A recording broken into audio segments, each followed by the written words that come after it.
चिलिका रे मिलिला आमको यही दुर्लभ कुंडल माछ। फास्ट यहाँ देखिक आम सक हो गलु। एते सुंदर ना पुणी माछ को केबे खिया हम यहाँ तो मुझे बिलीव कर नी कहीं फास्ट टाइम पे सेठिकार लोक मैंने जिते यहाँ इंट्रोड्यूस कले आ कहले कि माछ बहुत ही टेस्टी लगे आमे मैंने यहाँ खाई सतरे तार टेस्ट बहुत ही जबरदस्त थिला। आ लकीली आमको एबे भुवनेश्वर ये माछ मिलगला से मो हजबैंड आ देरी न करी संगे संगे माछ को किणी आनी आउ मु देखि पार्थिबे पूरा क्लीन कर देइछि आ याकु लूण हल्दी देके गोलेकी रखी नेली। आपण माने जेते बळे भी मार्केट रे माछ पाइबे ना निहाती घरे थरे आनिके ट्राई करिए बहुत ही टेस्टी लागि थाए माछटी। ए माछ चिलिका रे मिलिथिले भी नाही लुणिया आ नाही एटा फ्रेश वाटर माछ एक्चुअली जोटा कि खार जल रे जो माछटा मिले ना एटा होछि सेई माछ। सेमते देखा गले माछ देसी स्टाइल रे जदि आपण कम तेल मसला दे रांधिबे ना बहुत ही टेस्टी लागिथिबो। ए माछ रांधिया कौन रिच आमको मसला ये दरकार नहीं कहीं एक्चुअली रिच मसला रे ना माछर टेस्ट ही पलाऊँगी। तो आपण मैंने जिते बड़े भी माछ पाइबे ना ताको टिके देसी स्टाइल रे टिके बेसर देकी करेंगे देखिए बहुत ही टेस्टी लगी था ये माछटी।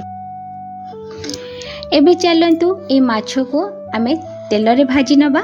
माछ भाजिया पूर्वर ना सोरिष तेल को भल भाव गरम करने तापर जाकि माछ गुड़ी को भाजबे गोटे साइड हो गला पर अन्य साइड को ओल्टेबे जेहेतु माछटी नरम थाए ना तो भांगी जीवार चांस थाए। तो माछ आपण जेते बळे भी भाजुचंती गरम भल भाव करने तेल को तापर जाकि माछ पकेबे। एठी देखि पारथिए माछ को मैं एपट सेपट करके भल भाव भाजी नउची। एमती मु सब माछ गुड़ी को भाजी नैची देखि पारथिए माछ एटी केते सुंदर देखा केते कड़क मध्य देखा एबे सही तेल रे मु तेज पत्र पकई दउची आ फ्लेवर पाई कि एठी मु गोटा जीरा ता सहित कला जीरा मध्य ऐड करची। कला जीरा पकेबा द्वारा तरकारी फ्लेवर बहुत ही भल आसे। आपण जेबे भी मोर पुराना वीडियो देखथिए प्राय तो मसला तरकारी रे मोर कला जीरा निहाती मु पकई थाए। एबे सेथिरे मु अदा रसुण पियाज और टमाटो को पेस्ट करके रखिथिली ताको पकई दउची। स्वाद अनुसार लूण हल्दी लंका गुंड ता सहित गोटे चामच एठी मु सोरिष बाटण दे दोची। जेते बळे भी आपण बाटण बनाउछन ना गोटे चामच सोरिष रे हाफ चामच जीरा ता सहित 4-5 टा रसुण गोटे कंचा लंका और टिके हळदी पके भल भाव बाटी देबे देखिए बाटणटी बहुत ही टेस्टी लागि थाए तरकारी रे। तो एबे यहाँ को आमे 2 ରୁ 3 मिनिट कसिवा पई छाडी देबा। देखिबे तरकारी मसला रू टिके तेल भारी आसीबो। एबे सेथिरे काटिकी रखिथिबा कटा आलू को पकेई देबा।